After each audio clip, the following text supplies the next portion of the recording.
Le premier acte de Satan sur notre terre, acte de tromperie et de mensonge, est déguisé de façon très subtile,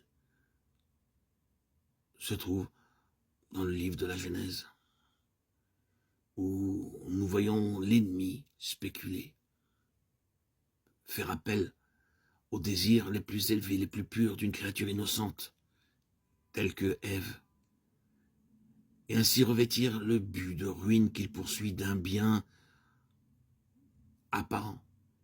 C'est le procès-verbal de son premier acte, son acte de cruauté, rapprocher la créature du Créateur, son acte mensonger.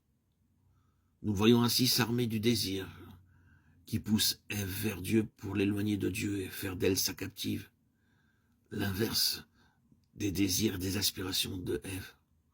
Il la trompe. C'est le père du mensonge.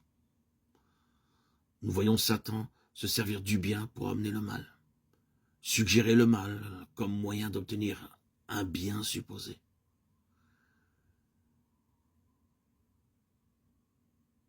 Prise au piège qui lui est dressé, Ève est aveuglée, séduite.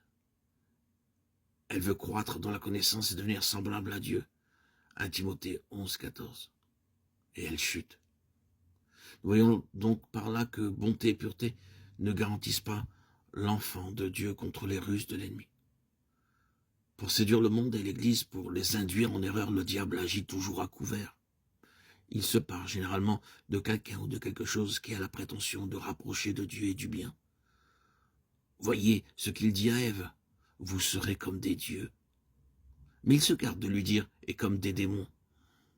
Les anges et les hommes ne connurent le mal que lorsqu'ils furent tombés dans le mal, dans l'état de péché. Satan se garde de l'expliquer à Ève lorsqu'il ajoute, vous connaîtrez le bien et le mal.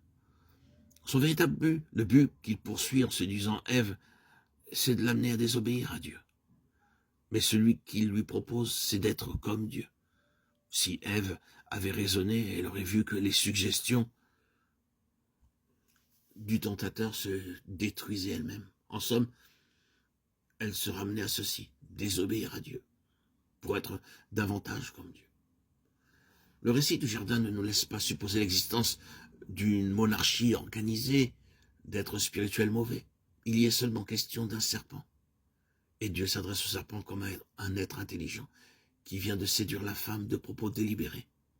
Dieu arrache le déguisement de Satan et prononce la sentence de condamnation sur l'auteur de la catastrophe qui vient de se produire.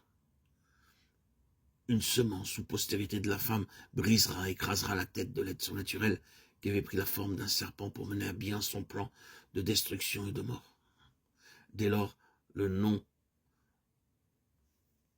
de serpent s'attachera à lui et rappellera à travers les âges l'action qui met le comble à sa révolte contre le Créateur. La tentation et la séduction de la femme au jardin d'Éden qui entraîne la destruction et la ruine de la race humaine. Satan triomphe, mais Dieu domine. La victime devient le moyen dont Dieu se servira pour la venue d'un conquérant, d'un vainqueur qui détruira les œuvres du diable et nettoiera les cieux et la terre de toute trace de sa présence et de son action. Le serpent est maudit, et en réalité sa victime est bénie, puisqu'elle devient l'instrument dont Dieu se servira pour donner à l'humanité perdue un sauveur, qui triomphera du diable et de sa postérité. Grâce à la postérité promise, une nouvelle race s'élèvera, qui sera l'ennemi du serpent et de sa postérité jusqu'à la fin des temps, à cause de cette inimitié mise par Dieu entre elle et la postérité du serpent. Depuis l'histoire des siècles et l'histoire de la guerre qui se poursuit entre l'une et l'autre, la sainte postérité de la femme, Christ et ses rachetés, et celle du diable. Guerre qui se poursuivra jusqu'à la fin des temps, jusqu'à ce que le diable soit enfin jeté dans les temps de feu. Jean 8, 44, 1 Jean 3, 10.